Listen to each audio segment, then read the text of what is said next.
L'invité du jour, animé par Aurélie Véron. L'invité du jour sur Espoir FM, aujourd'hui, on continue nos émissions enregistrées dans le cadre des nuits de la lecture. Les nuits de la lecture partout en France, c'est à partir du 21 janvier et jusqu'au 25 janvier sur le thème ville et campagne, c'est le thème national. Et puis après, partout en Lot-et-Garonne, les médiathèques, les bibliothèques vous proposent des animations. Alors on va maintenant aller du côté d'Estillac. À Estillac, il y a une médiathèque plutôt récente. Elle a été inaugurée en novembre 2024. C'est la médiathèque Monique Géniès. Et pour en parler, j'ai avec moi Monique Archiapetti, qui est élue à la culture d'Estillac, et puis Sophie Dupouille, qui est la responsable de la médiathèque. Alors, avant de parler de cette nuit de la lecture, est-ce qu'il est possible de me présenter cette médiathèque? Qu'est-ce qu'elle offre aux visiteurs? Oui, alors la médiathèque d'Estillac, vous l'avez dit, elle a ouvert il y a un peu plus d'un an maintenant. Elle a fait suite à une bibliothèque qui existait depuis 10 ans, mais là pour le coup, on a à la fois changé de volume et puis d'objectif aussi, c'est-à-dire qu'on est passé sur un espace de 350 mètres carrés et qu'on veut vraiment comme un lieu de rencontre à Estillac. Donc forcément, on a des livres, ça on pouvait pas faire sans, mais on a aussi un rayon ludothèque, une salle d'animation et puis surtout un programme d'animation pour que les Estillacais et les gens du territoire puissent venir se rencontrer. Donc on a des animations ponctuelles le samedi et puis des animations plus régulières, des ateliers échecs, des ateliers tricot, des ateliers numériques, voilà. Et est-ce que l'environnement de la médiathèque est aussi utilisé? C'est-à-dire que il me semble que la médiathèque, elle est juste à côté de la salle des fêtes. Il y a la halle aussi où on peut être protégé en cas de petite intempérie, et puis il y a aussi un parc tout autour, il y a même l'école pas loin. C'est une situation géographique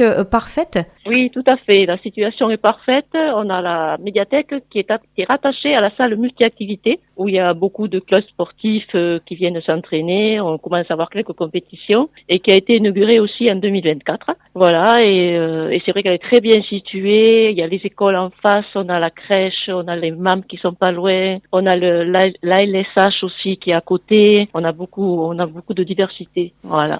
Merci Sophie Dupouille, ça veut dire que la médiathèque d'Estillac travaille aussi en partenariat avec toutes les associations et les structures de la commune?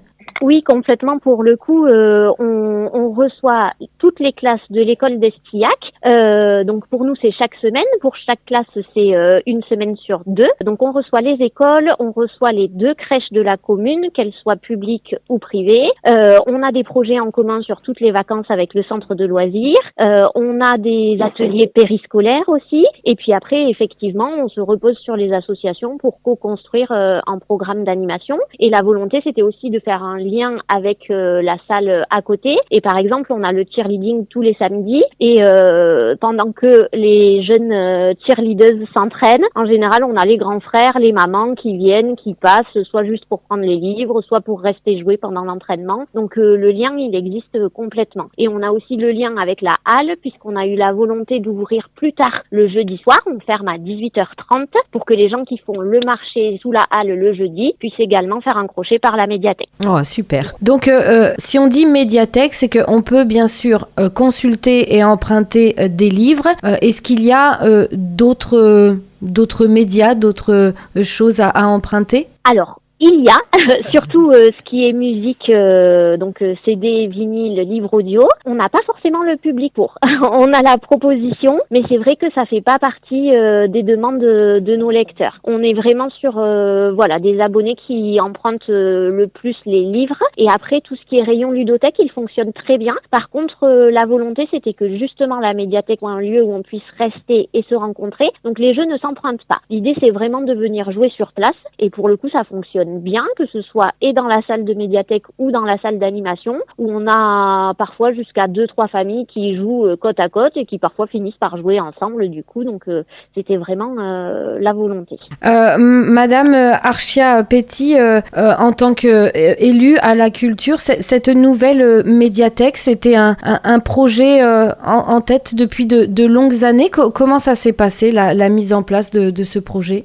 Alors, c'était un projet qui fait suite à la bibliothèque qui était autrefois une école maternelle, et ça devenait un peu exigu.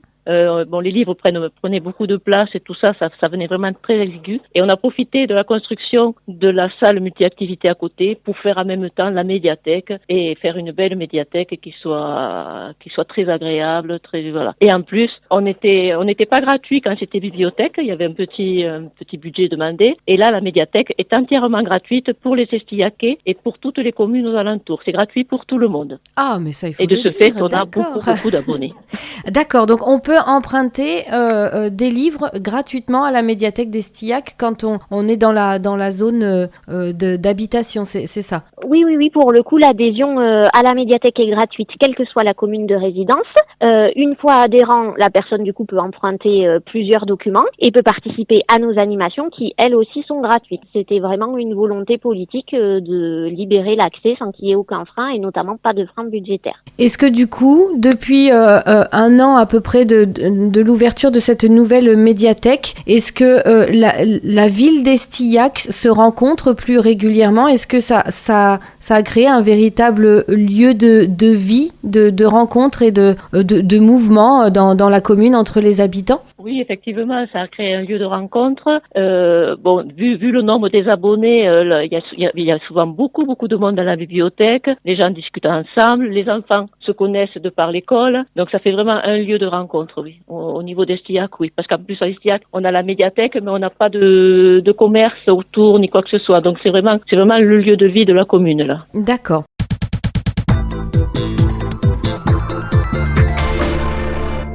Alors je le rappelle à nos auditeurs, l'invité du jour sur Espoir FM, aujourd'hui, bien nous avons deux invités. On parle de la médiathèque d'Estillac puisque les nuits de la lecture, c'est cette semaine et ce week-end.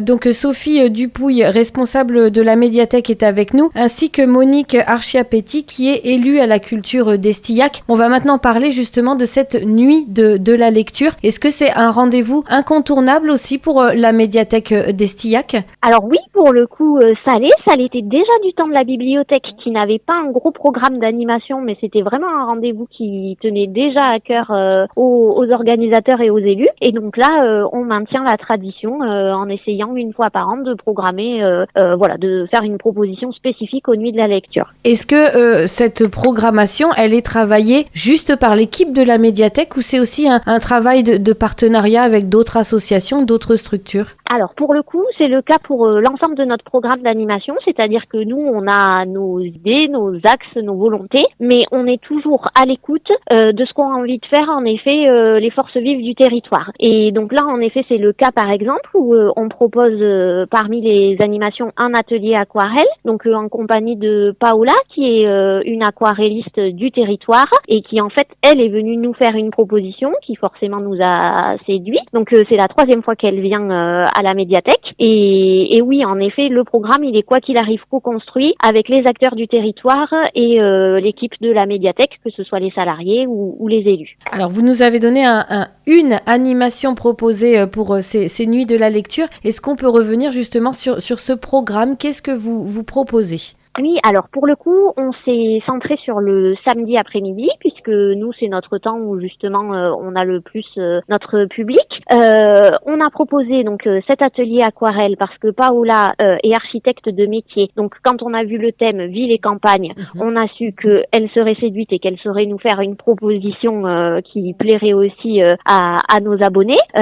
Donc de 14h à 16h, il y aura l'atelier aquarelle dans la salle d'animation et nous, équipe de la bibliothèque, on a voulu programmer nos temps, nos animations régulières qui justement encouragent à se réunir. Et donc on propose le Club des Jeunes, qui est un club de lecture à destination de nos lecteurs à partir de 9 ans. Donc on se réunit à peu près tous les 2 mois et demi. Nos jeunes lecteurs viennent avec des propositions de lecture, soit des livres qu'ils ont lus à la médiathèque, soit au contraire qu'ils ont lus par d'autres biais, de façon à ce que ça alimente notre liste d'achat et que surtout on réponde à leurs attentes. Nous, on leur fait une sélection d'ouvrages qu'on leur présente aussi pour que ils découvrent des romans qui se sont glissés dans les rayons et à côté desquels ils sont peut-être passés. Et à 16h30, de nouveau Club des lecteurs, mais cette fois-ci adultes, on fait un goûter littéraire et là l'objectif c'est d'élire le lauréat du prix des lecteurs estillaquais. Donc il y a un an, le Club des lecteurs avait fait une sélection de 7 livres. L'objectif c'était que le plus de lecteurs possible les lisent et nous fassent un retour en donnant une note. Et cette fois-ci, on va analyser les retours et élire le livre qui a eu la meilleure note moyenne.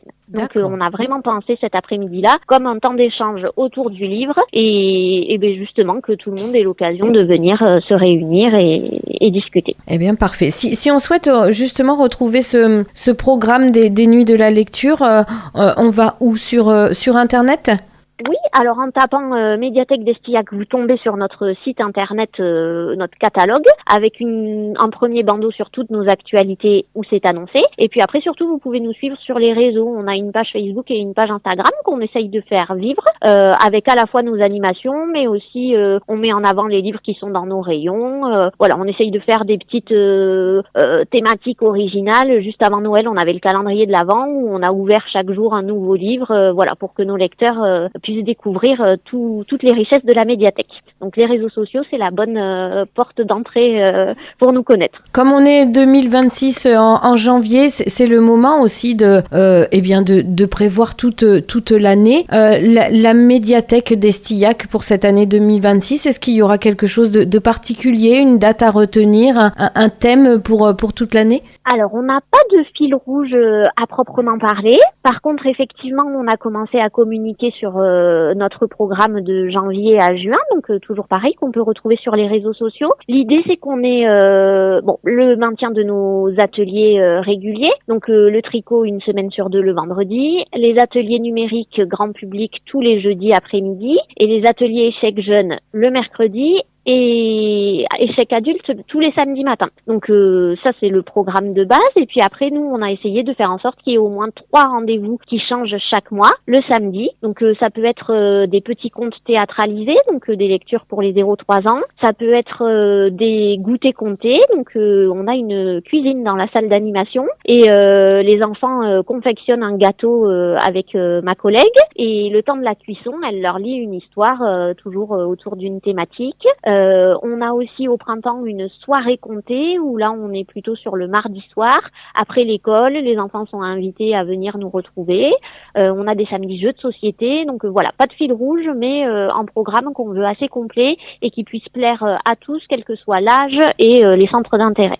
Magnifique. Et donc, je donne le mot de la fin à Monique Archiapetti pour encourager les auditeurs à venir vous rejoindre ce samedi pour la nuit de la lecture et puis à venir découvrir la médiathèque d'Estillac. Si vous avez quelques mots, je vous laisse la parole. Oui, tout le monde est le bienvenu à la médiathèque. On a 2 charmantes responsables qui sont très compétentes, qui sont toujours à l'écoute des adhérents, qui n'hésitent pas à les renseigner si elles ont besoin de conseils, tout ça. Si elles cherchent un livre, si le livre n'est pas sur la médiathèque, elles vont le chercher sur la médiathèque sur Villeneuve. Enfin voilà, elles sont vraiment très très à l'écoute. Voilà, quoi dire de plus, je sais pas. Venez à la médiathèque, vous rendrez compte de l'ambiance, très très familiale, voilà. Non, il y a rien à dire, vraiment, c'est un plaisir d'y venir. Mais tout à fait, vous avez tout à fait raison, le message est simple, venez tout simplement à la médiathèque d'Estillac pour la nuit de la lecture ce samedi 24 janvier,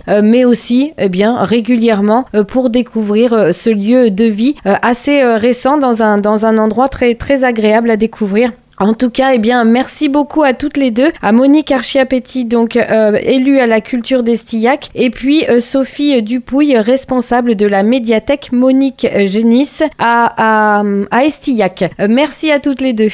Merci à vous. Merci à vous. Bonne journée. C'était l'invité du jour, animé par Aurélie Véron.